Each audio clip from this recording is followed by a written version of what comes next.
Welcome back to கற்போம் சமையல். இன்றைக்கி நம்ம ரொம்பவே ஹெல்த்தியான நெல்லிக்காயை வச்சு எப்படி ரைஸ் செய்கிறதுனா பார்க்க போகிறோம். இதுக்கு முன்னால் நம்ம சேனலை சப்ஸ்கிரைப் பண்ணாதவங்க சப்ஸ்கிரைப் பண்ணுங்கள், கூடவே பெல் பட்டனை கிளிக் பண்ணுங்கள். இப்போ எப்படி செய்கிறதுன்னு பார்க்கலாம், வாங்க வீடியோக்குள்ளே போகலாம்.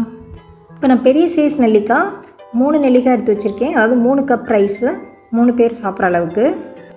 இப்போ ஒரு பேனில் கொஞ்சமாக ஆயில் ஆட் பண்ணிக்கலாம்.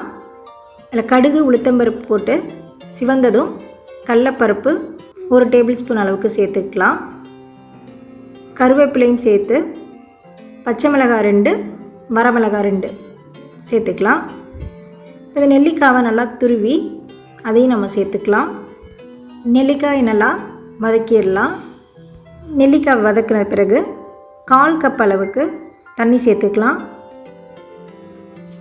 1 டீஸ்பூன் அளவுக்கு மஞ்சள்தூள் சேர்த்துக்கலாம்.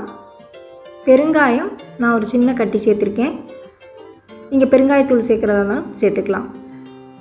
கல் உப்பு சேர்த்துக்கலாம். சேர்த்து எல்லாத்தையும் நல்லா மிக்ஸ் பண்ணிக்கலாம்.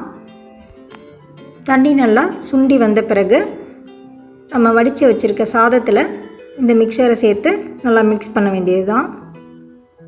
மிக்ஸ் பண்ணும்போது கொஞ்சமாக நல்லெண்ணெய் சேர்த்து மிக்ஸ் பண்ணால் நல்லா வாசனையாகவும் இருக்கும், ரொம்பவே டேஸ்ட்டாக இருக்கும்.